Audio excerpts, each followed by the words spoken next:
This is Dateline News and Conversation. The topic for the show tonight: the satanic nature of the atomic bombings of Hiroshima and Nagasaki.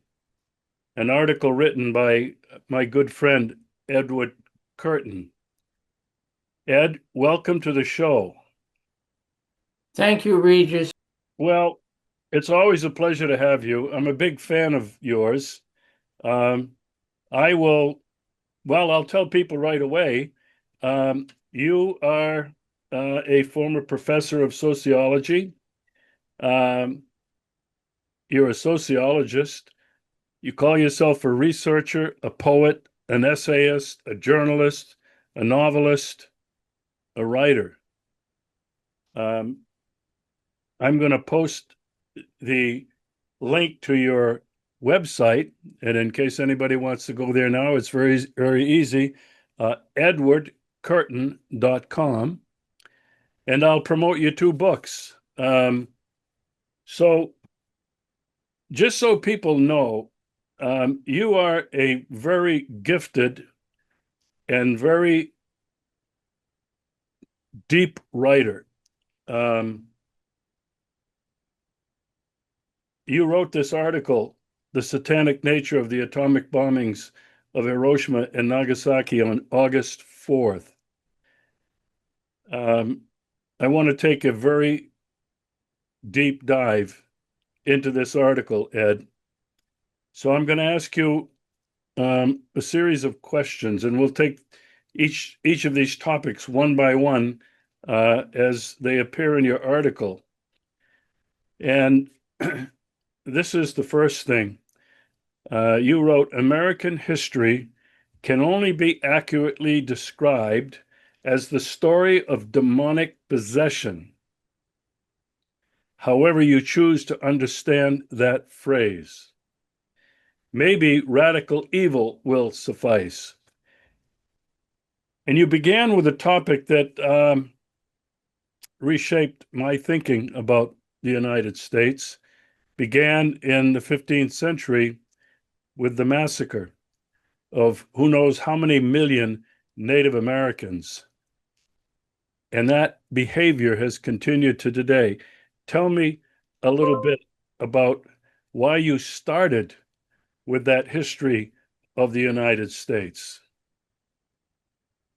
Well, I started with that because the founding Europeans who came here, they encountered, of course, the native peoples, and right from the start, the colonists were inspired by biblical themes that this land was ordained by God for them. And so, despite some friendship with the native peoples, which existed, right from the start, the early colonists were inspired by this kind of biblical vision of a new Eden. And, this land was made for you and me. But the land was already occupied by the native peoples, and over the centuries, and it didn't take very long, those people were almost completely extinguished by this fury of this biblical vision from the start, even before the American Revolution, and subsequent to that in the 1800s, the massacres of the native peoples were done in the name of God, as have been all of our wars ever since, including the atomic bombing of Hiroshima and Nagasaki. Uh, the president at the time was Harry Truman. And let me just quote his words: a radio address right after the bombings in August of 1945. He said,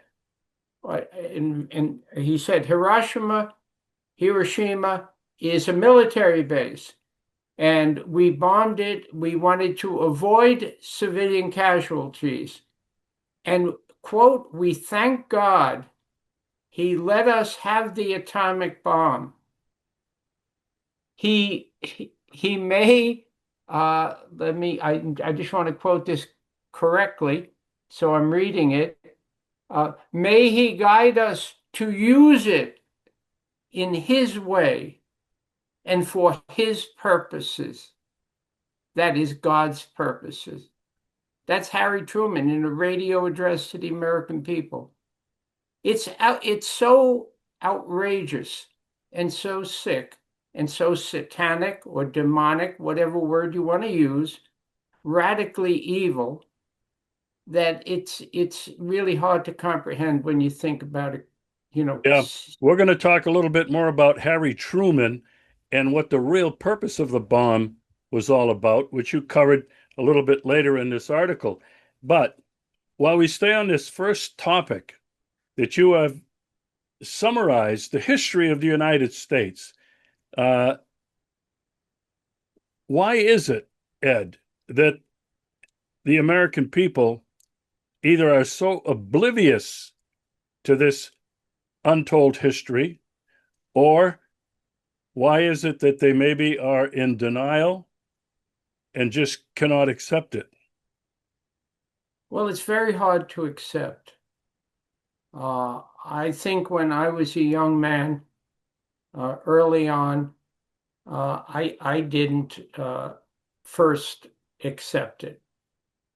And it took time for it to dawn on me as I saw what was being done when I was young in Vietnam, uh, and the slaughter of a few million Vietnamese, Laotians, Cambodians, you name it, that this war against Vietnam was so savage and so sick, uh, that I started to think differently. And then I went back and started to do my homework.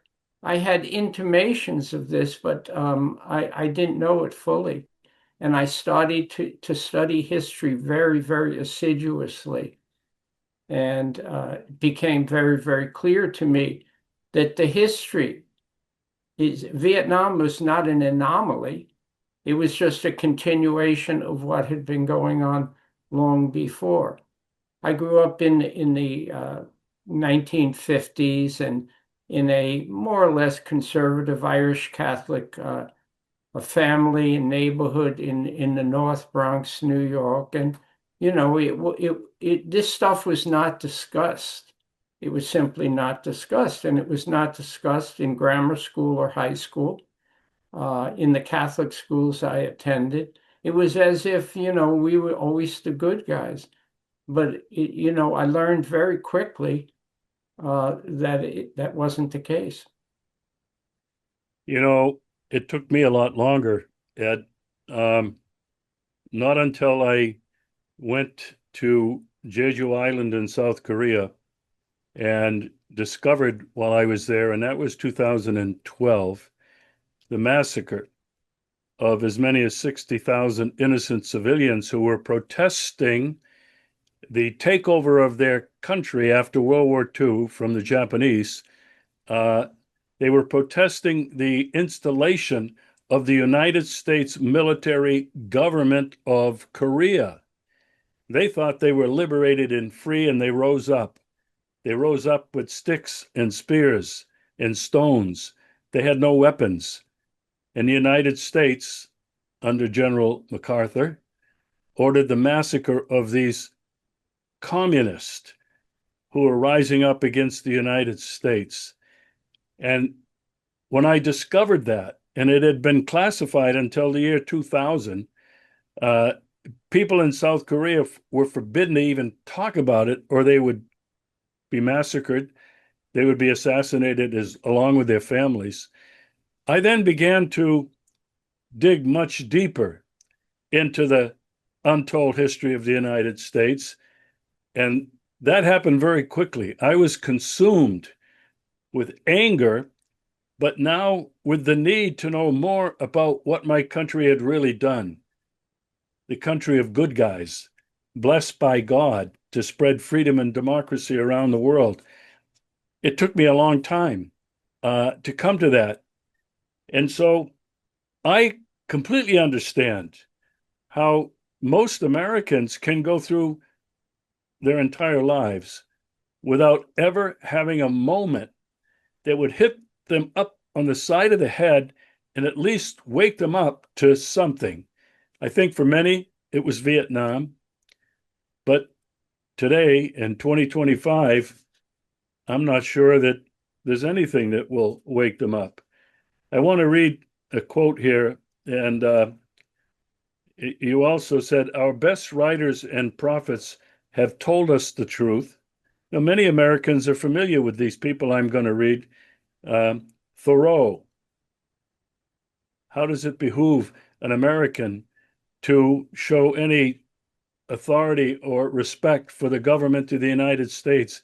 Said that somewhere around 1860. You continue with Mark Twain, William James, Martin Luther King. The United States government is the greatest purveyor of violence in the world. Father Daniel Berrigan and many others. And you wrote, quoting them, we are a nation of killers of the innocent. We are conscienceless. We are brutal. We are in the grip of evil forces. Ed, that's heavy stuff. Evil Well, forces. it that is what it seems like to me when you look at the history. And evil forces, I use the word satanic, I use the word demonic, evil forces, radical evil. I'm not suggesting that there's a little man with horns that is prancing around, getting into the leaders' minds and souls. If that's what you think it is, so be it. Uh, but I can't fully explain or even comprehend what this evil is. But it's there, and it's there in the history, and people give it different names, and it's you cannot deny it if you look closely. And but a lot of Americans like to say that these evil deeds, whatever they may be, the war in Vietnam, in retrospect, what's going on in Gaza now, what happened in Iraq a few years ago, what 9/11 and its subsequent wars were all about, that these are just bad apples, but it's not a systematic policy that's embedded within the U.S. government itself. And this is utter nonsense. It is not bad apples. All you need to do is look down the history and chronicle it and see Republicans, Democrats, Republicans, Democrats. It makes no difference. It makes no difference whether it's Biden or Trump. I mean, Trump is, of course, an abomination, and he's leading us now closer and closer to nuclear war.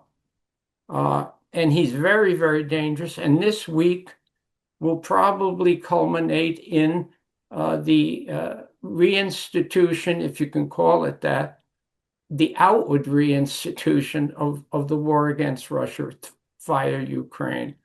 I think that's coming. It's almost inevitable, but time will tell. Yeah, well, you're referring to the meeting between Trump and President Putin in Alaska on Friday.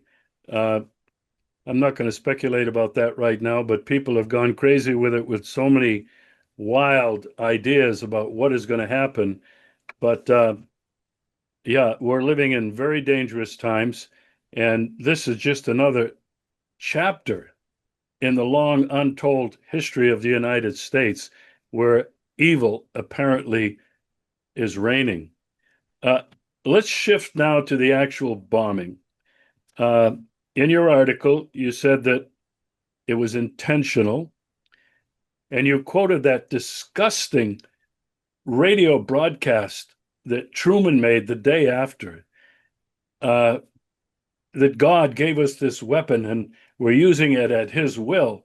I mean, that is so sick. I mean, and I can't, well, most people have never heard it. They don't know about it. Okay. But if you're hearing about it for the first time right now, you must be having a visceral reaction to having a president of the United States say something as disgusting as that. Now, you and I both know that that bombing was intentional. And Truman again lied when he said it was done to save thousands of American lives who would have had to invade Japan and Okinawa.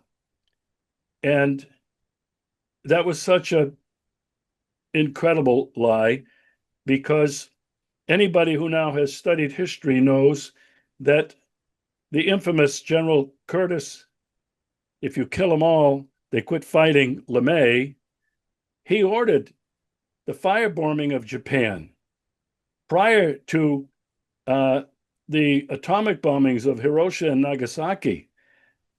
Japan was ready to surrender. They were threatened because the Russians were coming in, and they were concerned about keeping the emperor, but they were suing for peace. Ed, let's talk a little bit about the big lie, Sure. and what the real purpose of using those two bombs in 1945 was really all about. Well, Regis, I would step back to what you said about Curtis LeMay, and which I wrote about. The United States, knowing full well what they were doing and admitting it, firebombed with napalm, set on fire 67 Japanese cities, including the most famous example is the firebombing of Tokyo. This was before the atomic bombs. Uh, and they knew very well how many civilians they were killing. Uh, and then, of course, this is, again, a part of American history that many people don't know. The Secretary of War at the time, Henry Stimson, I believe his name was, I'm quite sure, he said, if we keep this up, they're going to compare us to the Nazis. We're doing what Hitler has done, and they're going to think of us in the same vein, which, of course, has happened now. That many veterans out of World War II, including the great historian Howard Zinn, and the writer Kurt Vonnegut with his novel Slaughterhouse-Five. No, we firebombed Dresden and Cologne in the German cities. We firebombed all these. We knew what we were doing. We were intentionally killing civilians, uh, not military targets. And then, of course, we knew the same when we lied about Hiroshima. And the first not American, the first journalist into Hiroshima was Wilfred Burchett, the great Japanese, not Japanese, excuse me, Australian journalist, uh, who took a train on September 2nd or 3rd, I forget which, 1945. It took him 22 hours to get to Hiroshima, and he went into the city and he wrote a very famous article that appeared in the British newspaper, the Daily Express, in which the headline is, "I write this as a warning to the world." And he said there's nothing left in these cities. And then he said a month after the bombing, all these people are dying.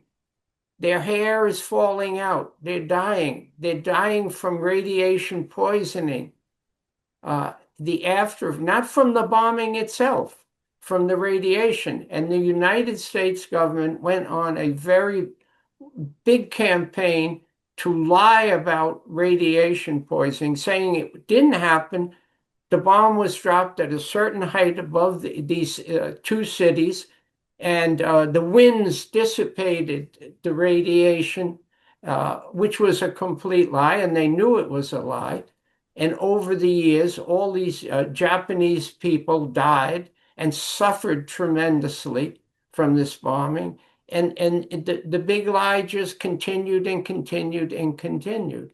And it's continued to the present day about what happened to these Japanese cities and what we did and why we did it and how we did it in God's name, and we knew what we were doing. And it was fully intentional, just like, what's happened in Vietnam was intentional, what happened in Iraq is intentional, just what's going on in Palestine. Trump can deny it. He's a liar. Biden was all for it, and he's a liar. And that's all they do. I mean, these presidents just lie and lie. And that's the nature of the beast. You know, in my film 30 Seconds to Midnight, which was about what I thought was an imminent existential threat of a nuclear war between the United States and Russia, I traveled down through Japan, South Korea, all the way down to the Marshall Islands. And I went down to the Marshall Islands because I knew that the United States had been experimenting with atomic bombs. I forget how many total between 1948 and 1956, but it was the equivalent of 1.5 Hiroshima bombs being exploded every day in the Marshall Islands. And I met people there. I met journalists. Um, I met some educators. And and I found archival material in the United States archives that showed the American colonel or whatever he was in charge sitting with the people telling them that we're going to experiment with this bomb because it's going to bring peace and God wants us to bring peace to the world. And as a result of that, thousands and thousands of Marshallese have died of cancers. Babies are born deformed beyond belief. And the food has been contaminated and is still contaminated to this day. And the United States not only lied about it to these people, they covered it up. They never told us what was really happening down there. And what makes it even worse is the people who are now a protectorate, a region protected by the United States, have been begging, demanding compensation for which the United States government has never responded. More evidence of pure evil. But Ed, back to Hiroshima and Nagasaki. We know, we know now, some of us, that the real purpose was not to end the war. What was the real purpose, Ed? Well, the real purpose was to warn the Soviet Union that we had this weapon or these weapons and that we would use it against them. That was the real purpose. Everything else was a cover up and was a lie. And I used the word lie. That's exactly what it is. It is a lie because they knew the truth and they told a falsehood. Knowing the truth at the same time, and you say the opposite is a lie. And it's a simple little word, lie, but it's profound. And at the same time, right after Wilfred Burchett got to Hiroshima in September, the United States government had a document that Michelle Chossudovsky of Global Research has written about extensively in recent years and just last week again. I link it to it in his work in that article.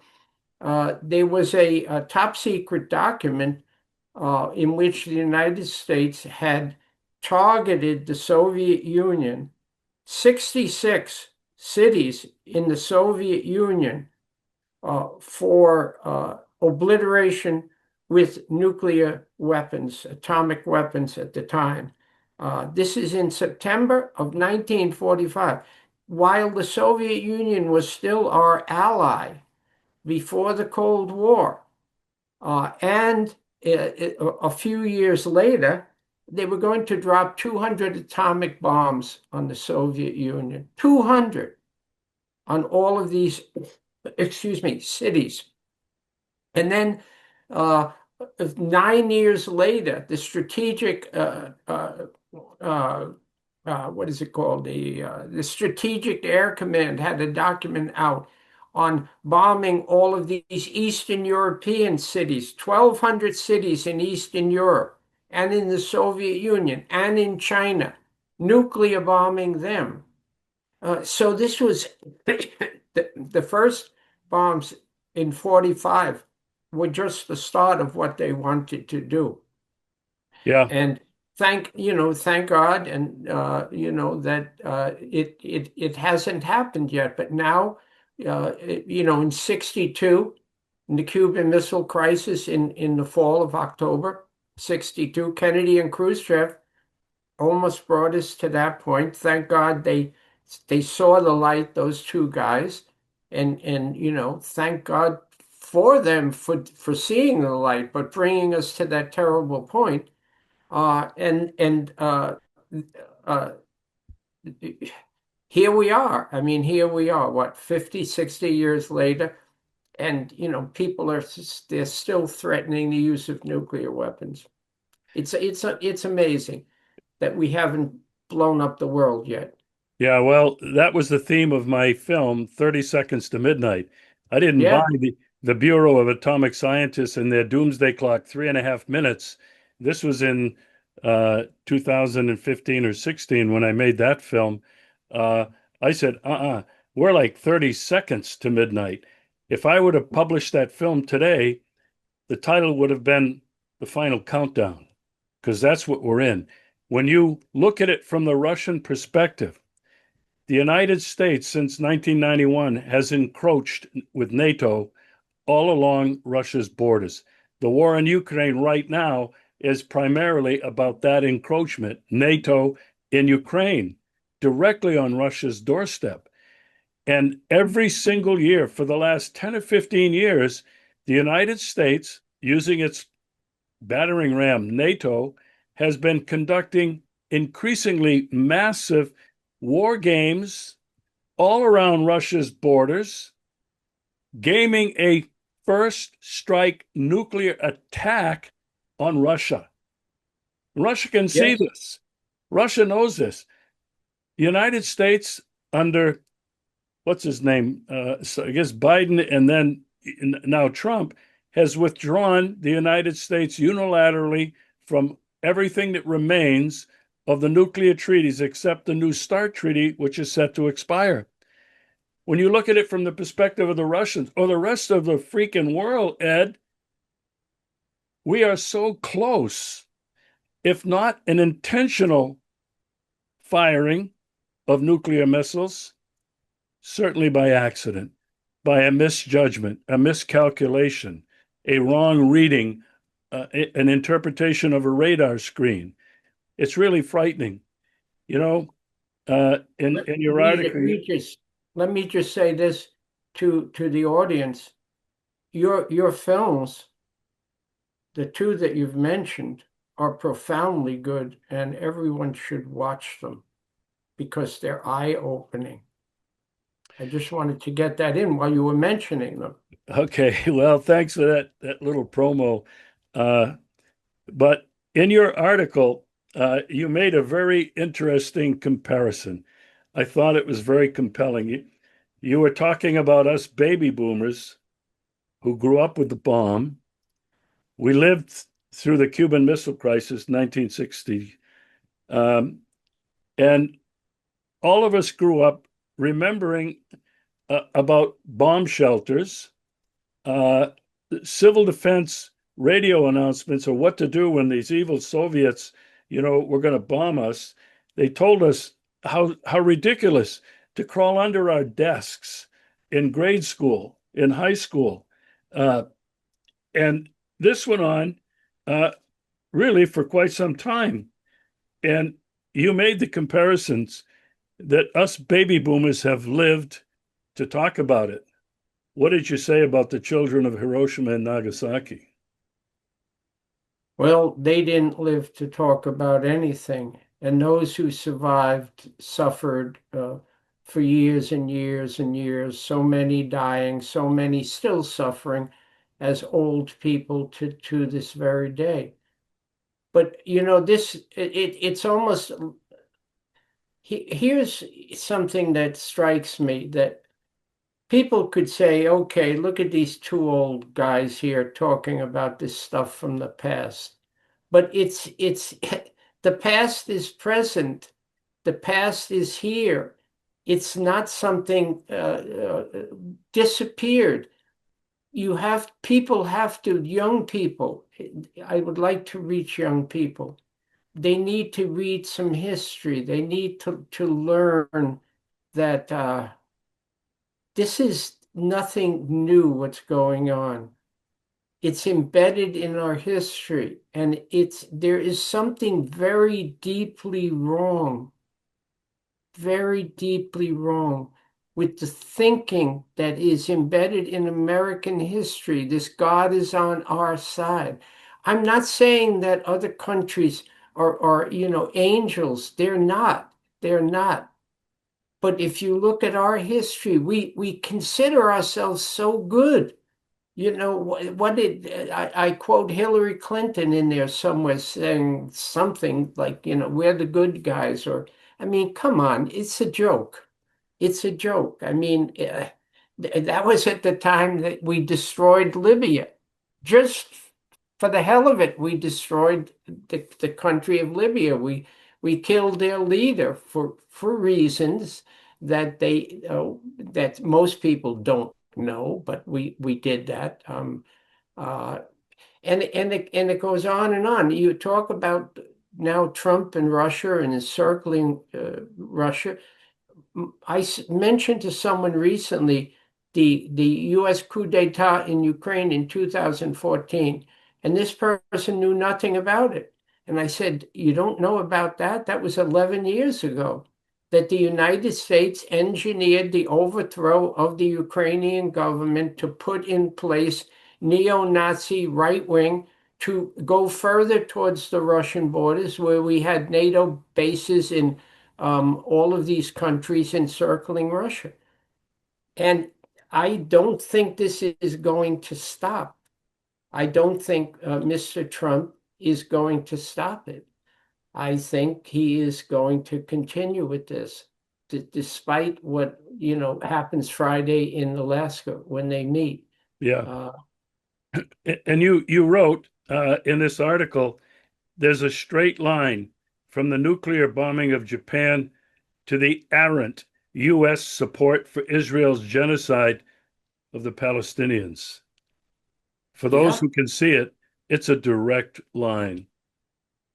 Yeah, it's obvious. All you have to do now, a lot of the mainstream media are crying, "Oh, we're starving the Palestinians in Gaza, and it should stop." And this is coming late to the game. It's better late than never. But we've been doing this since, actually, the whole history of the support for the Zionist government in Israel goes back 100 years. But yeah, I mean, it's there for anyone to see, but it's hard to look at. It's hard to open your eyes every day and look at the news. Yesterday, the Israel killed 4 or 5 Al Jazeera journalists. Uh, I think in their sleep, they killed them.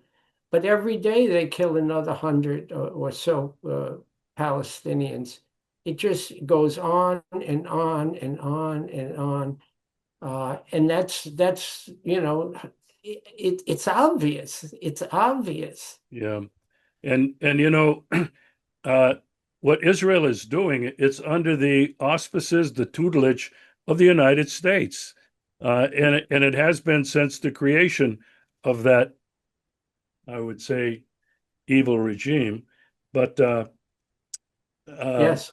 you can see the same pattern from the Native Americans to the Palestinians in Gaza, uh, innocent civilians being savagely bombed, shot in the head, children shot in the head, destruction of the schools, the hospitals, the dwellings. You see the photographs now of Palestine, Gaza. There's nothing left. It looked like Hiroshima and Nagasaki after the bombing. It's unbelievable. Yes, Ed, yes, exactly. you went on to write this. You said, perhaps you think I'm cynical, but understanding true evil is not child's play. Let's continue a little further with your thoughts on that. Yes, I think some people might think that I'm cynical, but I began as an idealist, believing fully in my government. Uh, I was in the Marines in the early days, became a conscientious objector because of Vietnam. Uh, and I became very, very disillusioned as I woke up and studied history, something which people need to do.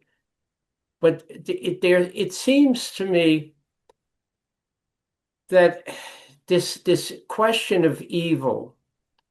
I think I began this article with a quote from C.S. Lewis, the English writer who wrote that these things are now planned by men in suits with clean fingernails in air-conditioned offices, sitting behind desks, and they're totally disconnected from the deaths and the atrocities that they're causing all around the world. It means nothing to them. And my question is, my deepest question to myself and to readers and to the world is what possibly could motivate people to do these things? What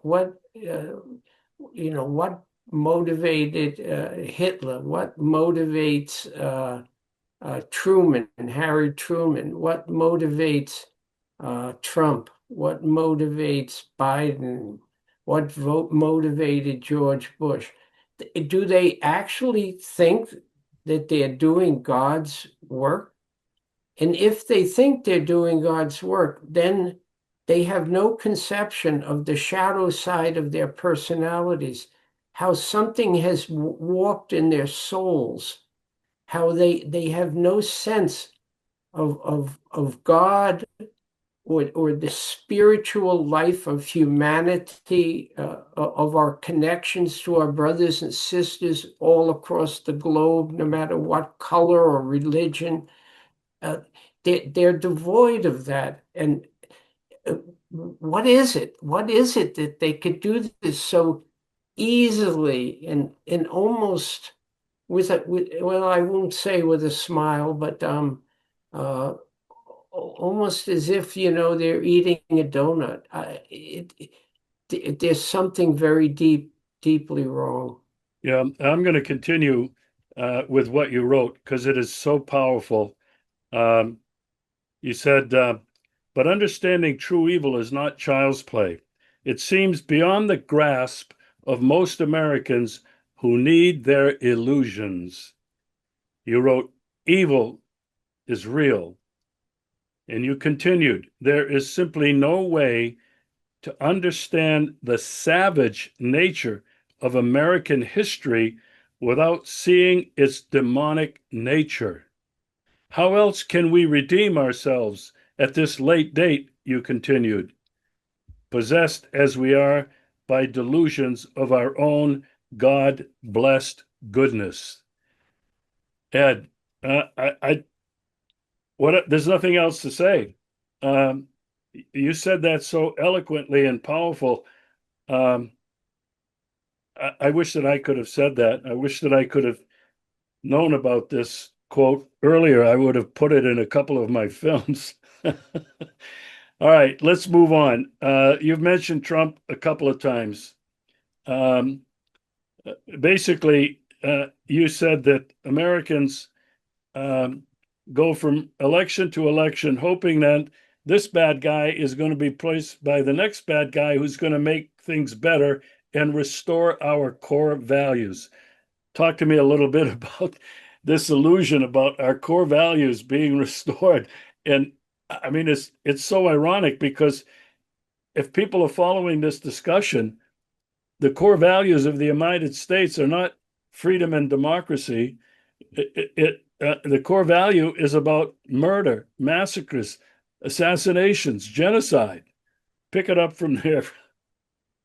Yeah, well, I'm almost speechless myself because yeah, these elections that's what the theme always is, this politician's going to roll in and restore us to the good old days, to our core values. And each one in its turn says the same thing.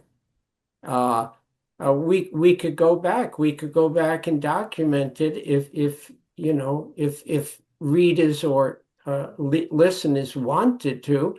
But it's people have to do their own homework. When George, I'll just put it this way: when George Herbert Walker Bush came in, he was going to, continue the Reagan stuff and blah blah blah. And then he attacks Iraq. Then Clinton comes in, Republican to Democrat. Clinton's going to be the good guy, the smiley, young guy from Arkansas. And he bombs Iraq almost every day of his administration. He destroys Serbia. I could go on and on with Clinton. And he's replaced by the next good guy, George W. Bush. And we know that. And then he's replaced by Obama, who bombs 7 countries and kills American citizens and revels in it. New York Times article, every Tuesday he picks out someone else to be killed, extrajudicially, but that's okay. That's the American way. And then he's replaced. Hillary Clinton wants to replace him, but she doesn't. And then Trump is an anomaly, allegedly. He's like, this weird guy. Well, he is weird for sure. From New York, this reality TV guy, the guy who builds big golden domes in his own honor and all of this crap, which is insane and obviously out of ancient Rome. It's so stupid. And then he continues many of the policies that people don't realize of the Obama administration. Trump does in his first term. Then Biden comes in. He continues. Now we got the Republican replaced by the Democrat. Uh, and Biden continues the war against Russia via Ukraine, big time. He supports the genocide in Gaza. And now Trump comes back and he says, no foreign wars, we're going to bring all the troops home. A complete load of bullshit from the start. And it's like 75 million Americans voted for him, thinking he's telling the truth. He was just lying through his teeth. And then the excuses are made, he's being pressured by the quote, these deep state and all of that nonsense. He's not, please, they have to stop. The guy just lied and he's leading us in this direction. Everything out of his mouth is ridiculous.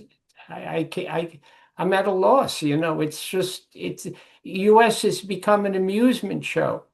It's like TV, amusing ourselves to death, watching some stupid a reality TV show, except it's so dangerous and so many people are dying and so many people just don't get it. And, they'll be lining up for the next election soon and who will take their place. Yes, there is a little difference between these candidates, on certain issues. I agree. I agree. Uh, Usually on domestic issues, not foreign policy issues. Uh, and, you know, people say, well, I'm voting for the lesser of two evils. But how many years are you going to go saying that when we're leading the world to the end of the world, to a nuclear holocaust? People forget, you know, Obama agreed to modernize the nuclear armaments. I forget, you know, was it $1 trillion in the pipeline, which is still happening now. Uh, but, you know, I don't think, I think people need their illusions. They need their illusions. Yeah, and we certainly are living under the illusion that from one president to the next, things will change. You wrote this, and I'm going to quote it. It's a little extensive, but it is again so powerful. You wrote, look back as far as you can to past US presidents, the figureheads who, quote, act under orders. Whose orders? You questioned. As did Ahab in his lust to kill the evil great white whale. And what do you see? And this is powerful.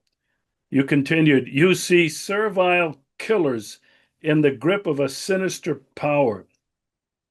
You see hyenas with polished faces.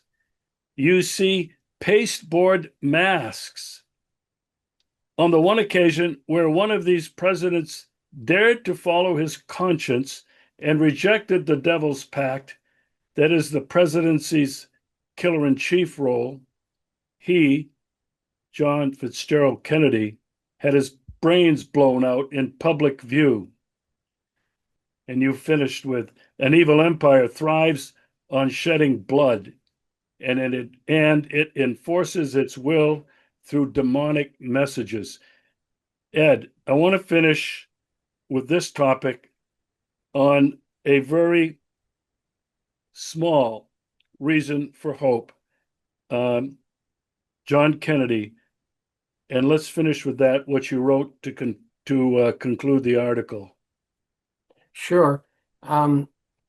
Well, I think this is where we should finish up because the story of John Kennedy is something that I would say most people still don't know and need to learn about.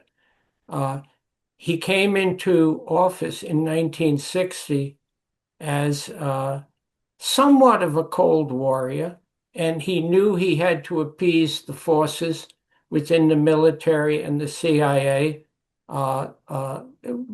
without being taken out right away. And he learned, I think, I'm certain he learned in office that when the CIA duped him, lied to him about the Bay of Pigs, and then and much else. Uh, and then when the Cuban Missile Crisis occurred in October of 1962, something changed in the man. And in the next year of his presidency, he did so much to try to create a peaceful world. He was a realist. He wasn't some idealist. He knew that there were issues that we had to confront, and there were political matters that had to be resolved. But he gave this speech that I mentioned on June 10th, 1963, at American University, the commencement speech, which every American should listen to. Here was a man who could actually speak, who had a sense of humor, uh, who said things so profound in that speech about peace and the end of the nuclear age and the need to stop it and to stop the Cold War, etc. It was shown in Russia. It was acclaimed. But in the United States, most people have never heard of it or listened to this man. And then that was just the beginning. By the time of his death, he had ordered the withdrawal of American troops from Vietnam. He had signed a treaty with the Soviet Union. He was moving in this great peaceful direction uh, of a man completely changed, a man on the path of peace, on trying to create a nonviolent world for our children, for everyone. And that's why the CIA killed him on November 22nd, 1963. And it was the CIA who organized this killing of President Kennedy. No one else. No one else. And there's a lot now being written in the press about how, the Israelis did it and the Israelis did it and Lyndon Johnson did it. And this is really to throw people off the track. It was the CIA that killed Kennedy. No one else could have done all of these various things with Oswald and the withdrawal of security around the president and blah, blah, blah. And anyone who needs, you could study that yourself. I've studied it extensively. And so he was a sign of great hope. Jim Douglas, in his great book, JFK and the Unspeakable, writes about it profoundly. Um, and you should read that book. I think everyone should read that book. And so there are signs, small signs. And then many people will say, well, that happened so long ago. Get off this old man stuff, this like the ancient history. Well, the ancient history is followed up with modern history. And look what's going on right now. Open the newspaper, watch the news, listen to the propaganda. It goes on and on and on and on. And, so Kennedy and King and Malcolm X and um, uh, Bobby Kennedy, they're all knocked off in the same time period. And there are other examples of the demonic nature. You kill your own president. You kill this great civil rights leaders, these great humanists, these great fighters for equality for all people, black and white. It's and the government, the U.S. government forces, not the whole government, obviously. There's tens of thousands of wonderful people working in the U.S. government, but special operatives within the U.S. government kill these people. And these are the people who uh, probably take orders from even higher ups who say, okay, we got to get rid of this guy, assassinate him, put a plan in operation. So people like Alan Dulles and his ilk, they put a plan in operation and then they killed him. So people need to learn their history. Yeah. And most of the people who follow me uh, are completely aware of who's giving the orders, and their names are not known. If you know their Right. names, uh, you don't know who is really in charge. And the people listening to this show know that I believe, and they believe, that it is the globalist financiers that have been running things on this planet for hundreds of years. Um, I don't know if there's much hope. Um, I think it takes a a certain amount of faith in a good deity or goodness in the universe, however you want to describe it. Um, but I want to finish on this note because I think it's the only way out of this. And I hope shows like this help to awaken more people. This is what you wrote. How can one describe men who would intentionally slaughter so many innocent people? American history is rife with such examples up to the present day. We made that clear in the last hour. The native peoples in America, Hiroshima, Nagasaki, Vietnam, Iraq, Afghanistan, Libya, Syria, Gaza, Ukraine, Iran, etc., etc. The list is very long. You said such monstrous evil was never more evident than on August 6th and 9th, 1945. Well, we're seeing that monstrous evil raise its ugly head as we speak right now. And then you wrote, unless we, as Americans, enter into deep contemplation of the evil that was released into the world with those bombings of Hiroshima and Nagasaki, what you said next was frightening. We are lost in a living hell without escape, and we will pay. I give you the last word. Well, I hope we do uh, recognize more and more people because there are so many good people throughout the world and throughout the United States, everywhere across this earth. So many good people who who who recognize what's going on, and they may be a minority. I'm not sure if they're a minority or a majority. Probably the good people are the majority, but they somehow need to come together, and we need a worldwide nonviolent revolution to save humanity. Uh, and here in this country, people have to recognize the shadow part of their own personalities, this need to deny the evil that's right there in front of their faces. It's not that each one of us is um, doing this stuff, but we are responsible to at least raise our voices and not be quiet. And I think in that there is hope. Uh, it's not a great hope, but what else can we do? Raise our voices, say no. Yeah, but I do see hope in this worldwide nonviolent revolution. I don't see it in the United States.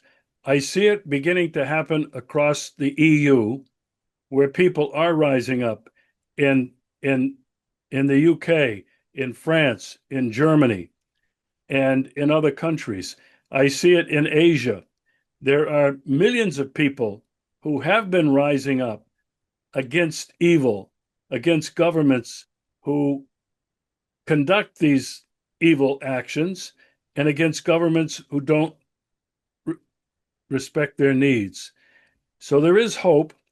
Uh, I can only hope that at some point the American people will wake up, and maybe that's what Trump is doing, because he's up to his bottom lip in horse manure of his own creation.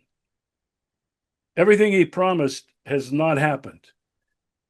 I'm going to end the war in Ukraine on day one. Okay, we're now 7 months, 8 months out. Still nothing. You can look at everything else he's done, he's claimed to do, has blown up, is not going to come to fruition. And the one thing that is hanging around his neck and around the survival of the United States of America is this little matter of Jeffrey Epstein, which doesn't seem to want to go away. And it's not the names on the list, it's all the names that have not been revealed that control and run the government today. And Donald Trump, if he continues and is allowed to continue, I think there's hope that the United States could wake up and realize the evil of their ways. Ed, I can't thank you enough. I want people to know and buy your book, Seeking Truth in a Country of Lies. An amazing book. And then your recent book is At the Lost and Found. Ed's internet platform is Edward Curtin, one word, CURTIN.com. And I'll put this in the description of the show, Ed. And really, uh, I can't thank you enough. These kinds of discussions just are not happening. Well, I'm glad it happened between us, and to all of the listeners, spread the word so others who might not initially agree with what we've said may start to contemplate these matters, and that will be very hopeful.